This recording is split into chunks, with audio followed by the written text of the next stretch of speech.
नमस्कार. मी भाऊ तोरसेकर. तुम्ही बघत आहात प्रतिपक्ष. मित्रांनो,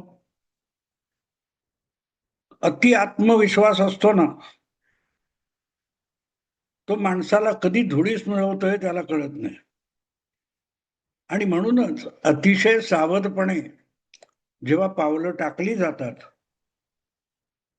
तेव्हा निदान तुमचं नुकसान होणार नाही याची खात्री असते.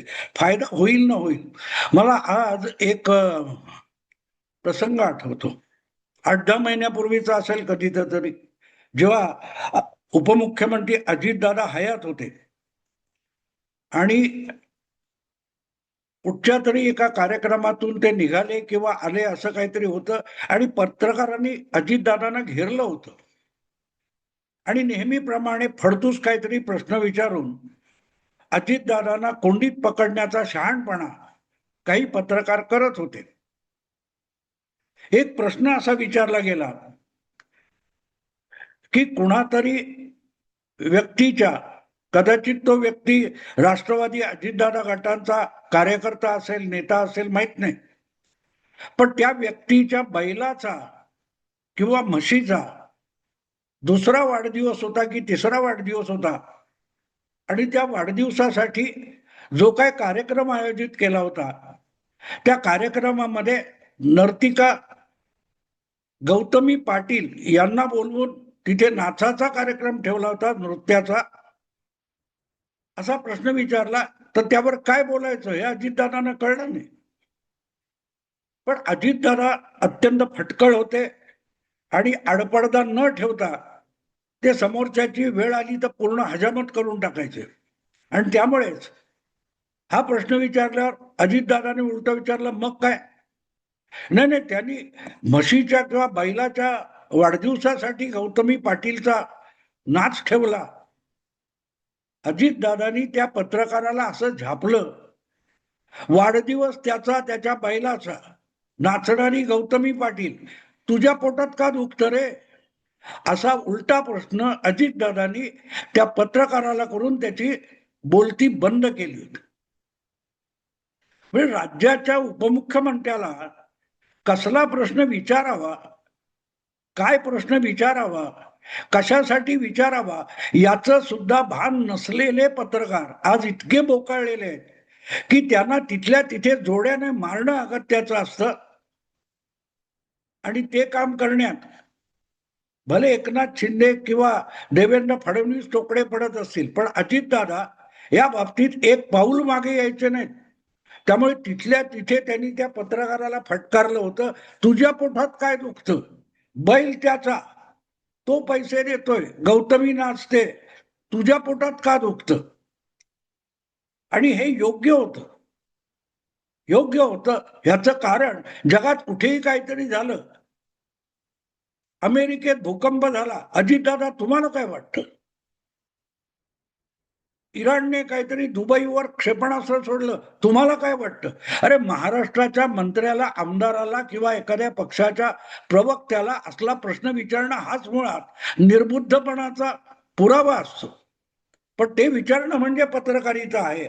अशा थाटात वावरणारे जे आहेत त्यांना अजितदादांनी त्यांची योग्य अवकात आणि जागा दाखवली होती. आता आज मला हा प्रसंग का आठवला, तर त्याचं कारण असं की अजितदादा हयात नाही. 2 महिन्यापूर्वी त्यांचा अपघाती मृत्यू झालेला आहे आणि त्यांच्या पक्षामध्ये काय काय चाललंय यामध्ये सुद्धा अशाच प्रकारे पत्रकार मंडळी नको तितकं नाक खुपसतायत की अजितदादांचा पक्ष कोण चालवतोय. अजितदादांच्या पत्नी सुनेत्रा पवार यांनी अजितदादांची शासकीय जबाबदारी जी होती, उपमुख्यमंत्री पद, ते स्वीकारलेलं आहे. पक्षाच्या राष्ट्रीय अध्यक्ष म्हणून आपल्या पतीच्या जागी त्या आज विराजमान झालेल्या आहेत. त्यांच्या पक्षाची जी काय कामकाज असतील ती चालू आहेत. ती तुमच्या मेंदूत शिरत नसतील म्हणून तो पक्ष विस्कळीत झाला, विस्कटून गेला वगैरे वगैरे या निष्कर्षाप्रत येण्याची तुम्हाला काही कारज नाहीये. किंवा त्या पक्षावर कोण कब्जा मिळवतोय, त्यासाठी काय काय कारस्थानं चालली आहेत, जय पवार, पार्थ पवार किंवा सुनेत्रा पवार यांना चिंता नाही, इतकी या असल्या बाजार बुणग्या पत्रकारांना चिंता आहे. आणि त्याच्यातून गेला आठवडाभर एक भूलभुलैया निर्माण करण्यात आला. तो सुनेत्रा वहिनी यांच्या एका पत्राचा आधार घेऊन 10 मार्चला सुनेत्रा वहिनींनी राष्ट्रवादी अजित गटाच्या ज्या अध्यक्ष आहेत त्यांनी निवडणूक आयोगाला एक पत्र पाठवलं की 28 जानेवारी पासून, म्हणजे अजितदादांचा ज्या दिवशी अपघात झाला त्या दिवसापासून 10 मार्च पर्यंत जो काय पक्षातर्फे निवडणूक आयोगाशी पत्रव्यवहार झाला असेल, जे काय दस्तावेज निवडणूक आयोगाला सादर केले असतील ते ग्राह्य धरू नयेत, असं पत्र सुनेत्रा वहिनींनी 10 मार्चला निवडणूक आयोगाला पाठवलं. आणि मग त्याच्या आधी काय पत्र गेलं होतं तर ते काहीतरी 28 जानेवारी असेल किंवा आणखीन कुठची तारीख असेल, फेब्रुवारीतली 15-16 तारीख असेल, त्या तारखेला पक्षाचे कार्यकारी अध्यक्ष प्रफुल्ल पटेल आणि प्रदेशाध्यक्ष सुनील तटकरे आणि आणखीन कोण श्रीवास्तव म्हणून आहेत, खजिनदार वगैरे, त्यांच्या सहीचा काही पत्र गेलेली आहेत. आणि त्यामध्ये अजितदादांच्या आकस्मिक निधनानंतर पक्ष चालवण्याच्या दृष्टीने काय काय व्यवस्था झाली आहे त्याची माहिती या पत्रामध्ये देण्यात आली होती 10 मार्चच्या आधी आणि सुनेत्रा वहिनी अध्यक्ष होण्याच्या आधी. आणि ते मोठं कारस्थान आहे. तटकरे आणि पटेल यांनी अख्खा पक्ष बळकवायची केलेली ती तयारी होती आणि त्यासाठी रचलेला एक सापळा म्हणजे 10 मार्चच्या पूर्वी जो काय पत्रव्यवहार निवडणूक आयोगाशी झालाय. आणि असं पत्र 10 मार्चला सुनेत्रा वहिनींनी पाठवलं तर ते रोहित पवारांकडे कसं आलं, त्याची स्थळप्रत रोहित पवारांकडे कशी आली. आणि त्यामुळे सुनेत्रा वहिनींनी असं पत्र हे निवडणूक आयोगाला पाठवणं हा वस्ताद शरद पवार यांनी खेळलेला मोठा डाव आहे. आणि त्या डावामध्ये पटेल आणि तटकरे यांना कसं पेचात पकडलं याची रसभरीत वर्णनं गेला आठवडाभर चालू होती. आणि आज 4 एप्रिलला एक नवी गोष्ट समोर आली की जो कागदपत्र गृहीत धरू नयेत असं 10 मार्चच्या पत्रामध्ये सुनेत्रा वहिनी म्हणतात, ते पत्र आता सुनेत्रा वहिनी मागे घेणार अशी एक बातमी आली. अजब आहे. आणि याचा अर्थ असा की सुनेत्रा वहिनी ते पत्र मागे घेणार असतील तर आधीचे सगळी कागदपत्र ग्राह्य धरा असं होतं. मग हे पत्र का पाठवलं. पण असलं काहीतरी असलं की शेणात तोंड घालायला उतावळे झालेले अनेक लोक तिकडे ताबडतोब उतरून दुंबायला लागतात खातेऱ्यात. आणि मग त्यामध्ये कसा शरद पवारांचा डाव आहे, वस्तादाचा डाव आहे. वस्ताद डोक्याने खेळला, वस्ताद बोटाने खेळला, वस्ताद केसाने खेळला, असली वर्णनं सुरू होतात. भाकरी फिरवली, चूल फिरवली, तवा फिरवला, तवा उलटा केला, तवा सुलटा केला.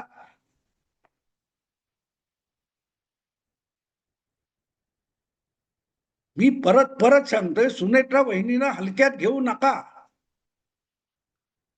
त्या कमी बोलतात, पण कमी बोलतात तरी डोकं चालवतात हे विसरू नका, मी परत परत सांगतोय.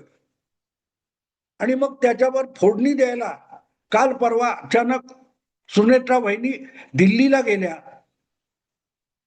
कोणाला अमित शहाना भेटल्या असतील, पुढे नरेंद्र मोदींना भेटल्या असतील, आणखीन कोणाकोणाला भेटल्या असतील.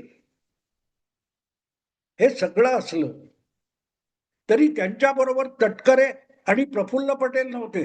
प्रफुल्ल पटेल आणि तटकरे सुनेत्रा वहिनींच्या दिल्ली दौऱ्याच्या वेळेला गायब होते, त्यामुळे फोडणी पडली. आणि आता कसं सगळंच्या सगळं पटेल आणि तटकरेंच्या अंगलट आलं, याचे रसभरीत एपिसोड सुरू झाले. आणि अवघ्या 24 तासामध्ये या सगळ्यांची थोबाड आपल्या बापाची आठवण करून देत पार्थ पवार यांनी रंगवून टाकली की या दादांत खोट्या बातम्या आहेत. ज्या बातम्या रंगवल्या जात आहेत, जे विश्लेषण सांगितलं जात आहे, जे पतंग उडवले जात आहेत, ज्या अफवा पसरवल्या जात आहेत, त्या दादांत खोट्या आहेत. पार्थ पवार यांनी तटकरे किंवा प्रफुल्ल पटेल यांचं नाव सुद्धा आपल्या सोशल सोशल मीडियातल्या पोस्टमध्ये घेतलेलं नाही.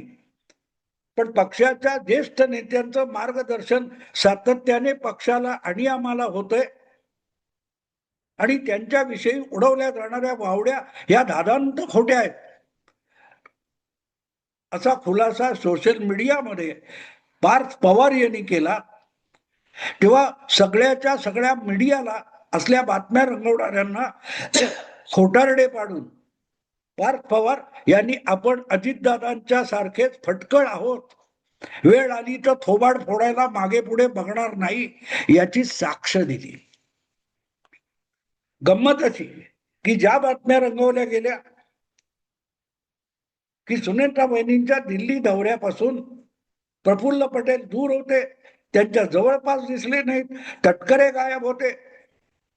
त्याच रात्री सुनेत्रा वहिनी दिल्लीतल्या प्रफुल्ल पटेल यांच्या शासकीय निवासस्थानी गेल्या, तिथे बैठक झाली, तिथे तटकरे पण होते.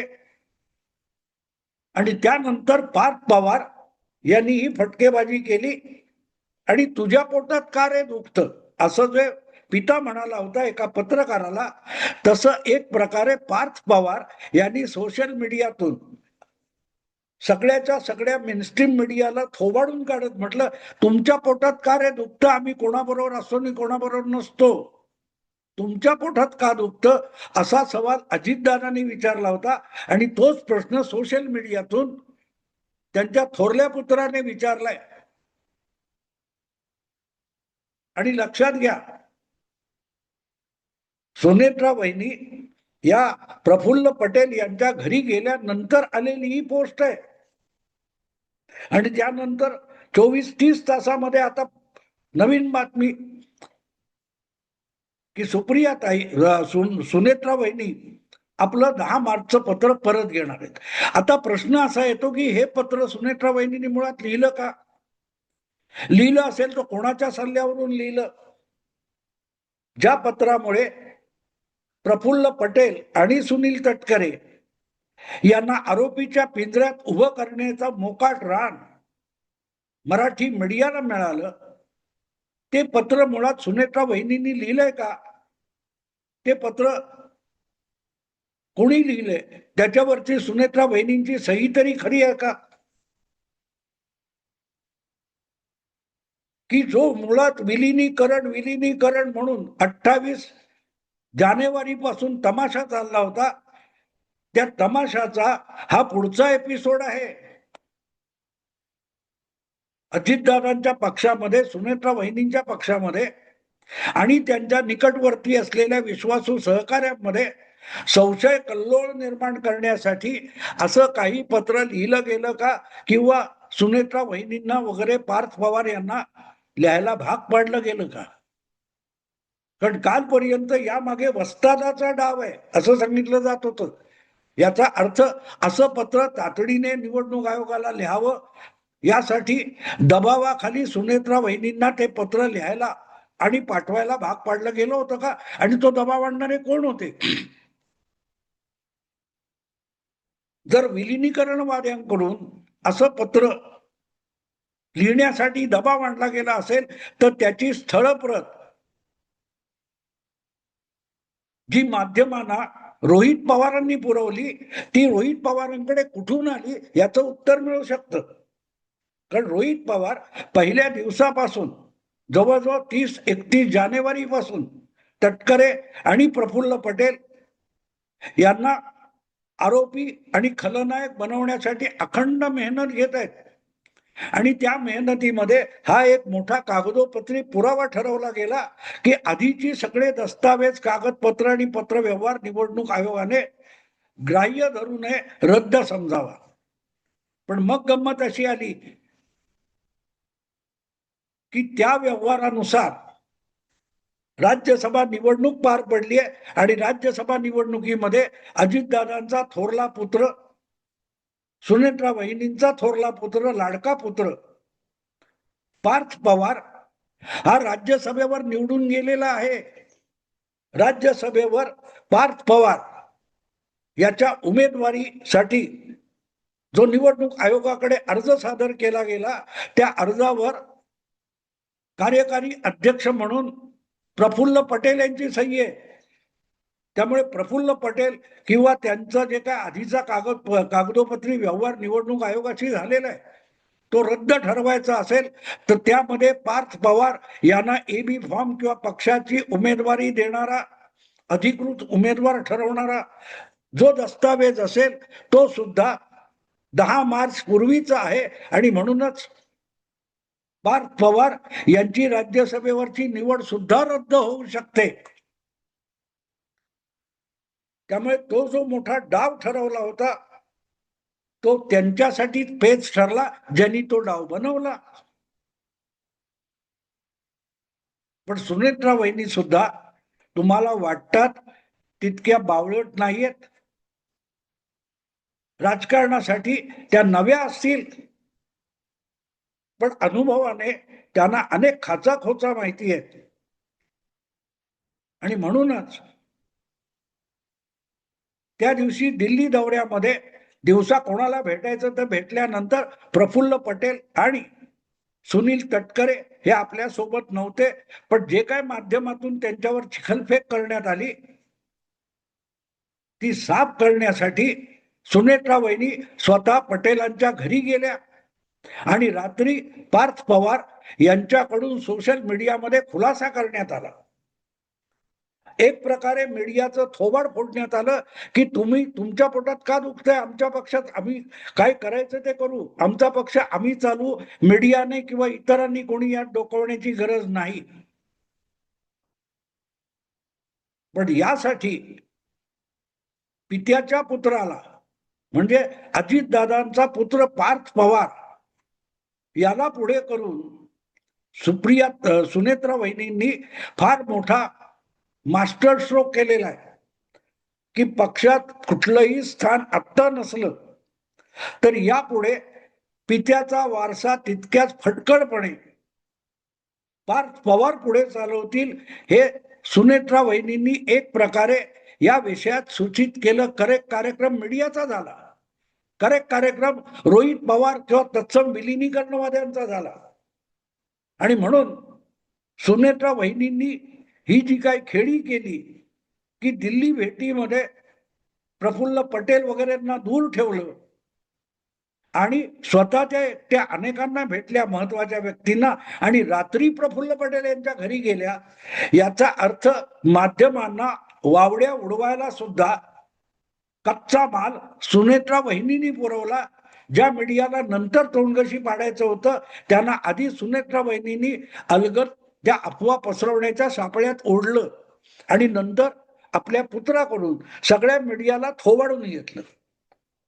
याला मास्टर स्ट्रोक म्हणतात.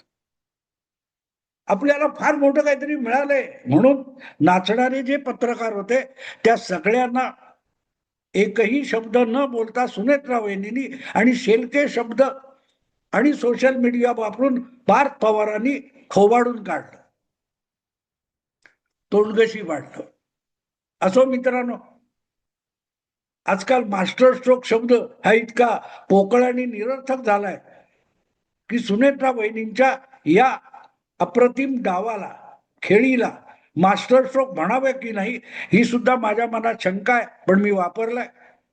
विषय आवडला लाईक करा, शेअर करा आणि प्रतिपक्षाला सबस्क्राईब करा. नमस्कार.